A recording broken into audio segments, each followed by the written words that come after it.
Hello, everyone. Welcome back to the GSMC Basketball Podcast, brought to you by the GSMC Sports Network. As always, I'm your host, Fatemi. Getting into our next segment here, we're going to take a look at who has a better chance of coming back from a 3-1 deficit. Is it the Los Angeles Lakers against the Minnesota Timberwolves, or is it this Houston Rockets team going up against the Golden State Warriors? Who has a better chance, and what are the matchups going on both sides? Who has a better whose matchup plays in their favor better overall? But before I move any further, I'd like to remind you guys to please like and follow the show for more GSMC Sports Network content. Also, we get a number of questions that come in during the show, so to ensure that your question gets read on air, I ask that you use the tips and donations link at gsmcpodcast.net. This puts your question at the top of the list so that I see it. It also really helps out the show. Again, the link is gsmcpodcast.net for all your questions and comments. And I've said it before, you guys are a big part of what we do here at the GSMC Sports Network. Let us know what we're doing well. Let us know what we can be doing better. Let us know anything and everything, because we want to make sure we're giving out the best product that we can, making sure that you guys want to hear more of what you guys want to hear in general. So overall, just let us know what how we're doing in the comments. And if you guys have any questions at all for me something to touch on, a question to ask me, give my thoughts on, please don't be shy to ask in the comments. So that will be that. And everything is greatly appreciated, as always. But getting right back into it here, we're here for this question right now. This segment is devoted to who has a better chance of coming back from 3-1 down in their series. Is it the Los Angeles Lakers or the Houston Rockets? Is it LeBron James and Luka Dončić, or is it the defense of Jalen Green and the coaching of the defense of Jalen Green, Amen Thompson, the young core group of guys in Houston, incredibly well coached by Ime Udoka? Who do we trust more in these playoff series? I have a feeling you guys know where I'm going to go with this. I just want you guys to know I'm not here to just showboat about the Lakers and just give them all their flowers as much as I want to. As much as I thought the Los Angeles Lakers were going to go on a deep playoff run this year, I have to be real. They have been nothing short of disappointing in this series. They've been nothing short of disappointing. The series lead is 3-1, and as much as you want to say Game 3 Luka was sick, or Game 4 LeBron got screwed on the swipe down of the ball that got called a foul with 45 seconds to play in the game, that ultimately put, I believe it was Anthony Edwards on the free throw line, or the whatever you want to call it, however you want to slice it, the series is 3-1 down. And I kind of want to give props here to the Houston Rockets. I think as well as the Lakers are offensively, as well as much star power that the Lakers have overall, I think the Rockets as a whole have just a better team. And I've lamented this about the Lakers before. They're just incredibly top heavy. They lack bench. They lack role player scorers, role playing defenders. They barely score over 100 points a game. I think they've averaged low hundreds, early high 90s per game in this series against the Minnesota Timberwolves. Regardless of what it may be, the Houston Rockets deserve a lot of props. They showed out in Game 1. We know they did. Actually, Game 2, I apologize, when Jalen Green went off for 38 points. That is the one key piece of concern I have about this Houston Rockets team. I seriously believe that they are one legitimate, reliable, consistent scorer away from being one of the top teams in this Western Conference. When you have a guy like Amen Thompson that can guard anybody from the 1 through 3, when you have a guy like Alperen Sengun who can guard the 4 and 5 and be a dominant force in the paint against anybody. We saw it last night. They put the ball in Alperen Sengun's hands to possibly tie and win, or to possibly win the game against the Golden State Warriors last night. When you have an NBA champion like Fred VanVleet, who's a seasoned veteran, when you have a young, prospering, seriously talented, competitive head coach like Ime Udoka, this team can compete against anybody. They really can. They unfortunately got a tough draw against the Warriors speak for themselves. Steph Curry, 4 rings. Steve Kerr, at least 6 rings as a coach and a player, I believe, off the top of my head. At least 6. Draymond Green, 4 rings. You have Jimmy Butler, who's been to multiple NBA Finals where when he's been counted out, when he's carried a team to the NBA Finals, when he was from his days back in Miami. You have a young, growing, prospering Brandon Podziemski. They just got a tough draw. That's the truth. That's the truth of the matter in Houston right now. So that's the side of Houston, how they can come back from 3-1 down. I still give them a chance to do it. But I'm going to have to play the Uno reverse card. I set it up pretty well, and I'm going to have to play the card. I think the Los Angeles Lakers have a better chance of coming back from 3-1 down. And I only say that because star power matters in the NBA playoffs. As much as I love well-rounded teams, and it matters, it wins you games, it keeps you competitive in games. But down the stretch of games, when you need a bucket, when you need a guy to go down and get you a bucket, to get you a basket, to score the basket, put the ball in the hole, get to the free throw line. Who are you counting out? Are you counting out Luka Dončić? The guy that carried the Dallas Mavericks to the NBA Finals last year, even though they had a well-rounded team around him last year, even though they had Kyrie Irving, absolutely. But Luka Dončić was averaging 30-plus points a game throughout the playoffs last year, before the NBA Finals. But even in the NBA Finals, he didn't, outside of his turnovers, he didn't have a bad finals. He kept the Mavericks competitive, mostly competitive at least 2 of those 5 games, 3 of those 5 games.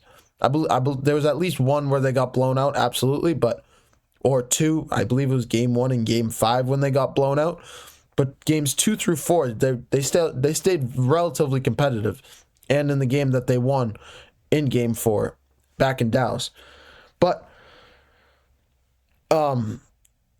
yeah, you cannot count out Luka Dončić in the playoff series. He can go off whenever he wants. If he has an opportunity, if he still has a chance, you cannot count him out. You have to be, Anthony Edwards has to come out, whether it's in game 5, if he wants to shut down the confidence quick, fast, and in a hurry, put the foot on the Lions' neck. If he wants to do that, that is my recommendation to Anthony Edwards, because do not let this Lakers team get one.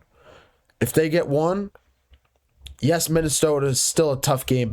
Game 6 back in Minnesota is still a very tough game. And I'm still picking Anthony Edwards to win this. I think the series ends in 6 games between the Lakers and between the Lakers and the Timberwolves. I apologize for that. But I think the star power of the Lakers is going to keep them in this series, going to keep them interesting. Whether LeBron James, are we going to see one last hoorah of greatness from LeBron James? I mean, he's 40. We did see him have a 38-point game in Game 3 when Luka Dončić was sick. I believe he had 27 in Game 4, a double-double, 27 and 12. Yeah, LeBron can still, I don't know if he can go off for 40. I'm not saying he can do that. I don't think he's going to go off for 30 plus, but can I say he can do 25 and 12 with Luka going off for 38, 10 and 7 with Austin Reeves pitch.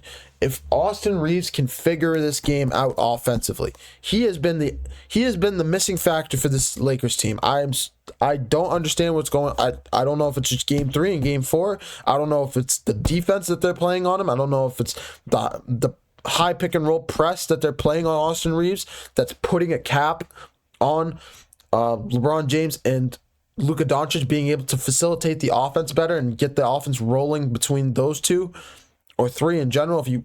But you need Austin Reeves at his best especially in game 5. if you want obviously every game you need to win.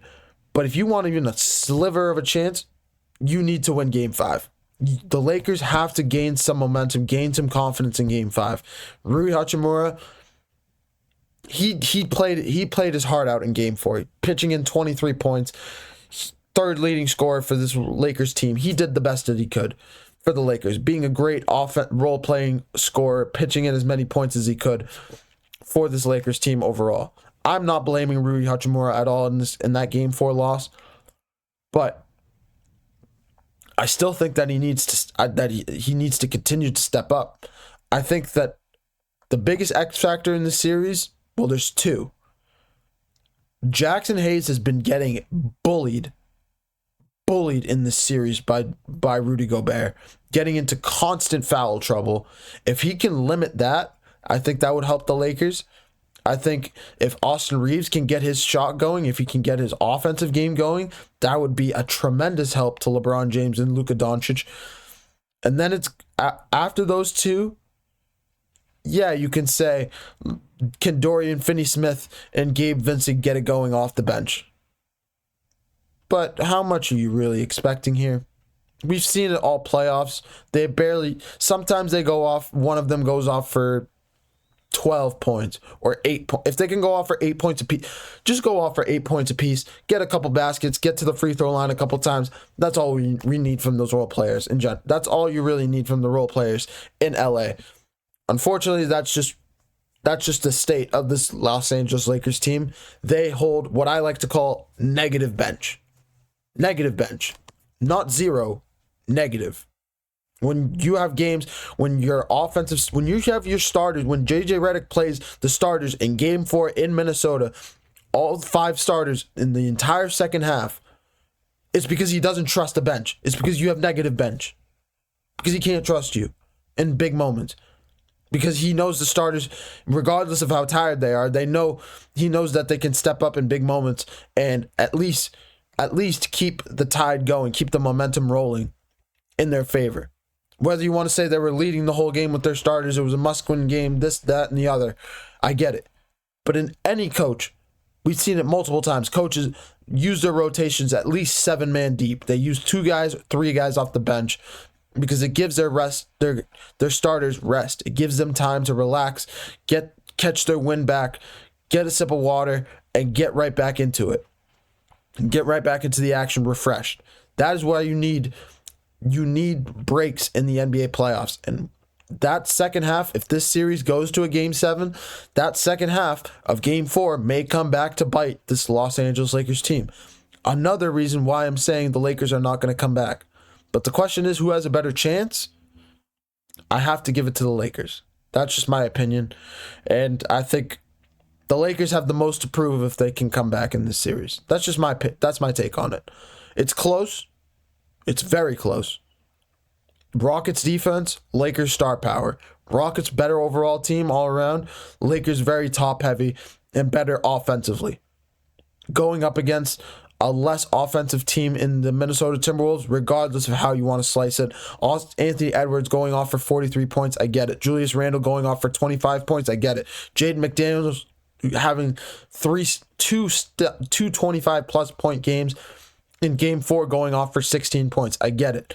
Naz Reid, I get it. In general, the Rockets have to go up against a better, well-rounded team, I think, at the Golden State Warriors. And if that matchup happens between the Warriors and the Timberwolves, I'm picking the Warriors in 7 games. That's just my take on it. Or 7? I might say 6. Just because I think Jimmy Butler is going to cause them a whole bunch of problems. But we'll see how that ends up transpiring. That's my take on it. Well, I'll have more of a preview for the Los Angeles Lakers tomorrow. There is one side of this that I'm not touching on right now, just because I want to save it. I'm saving my ace.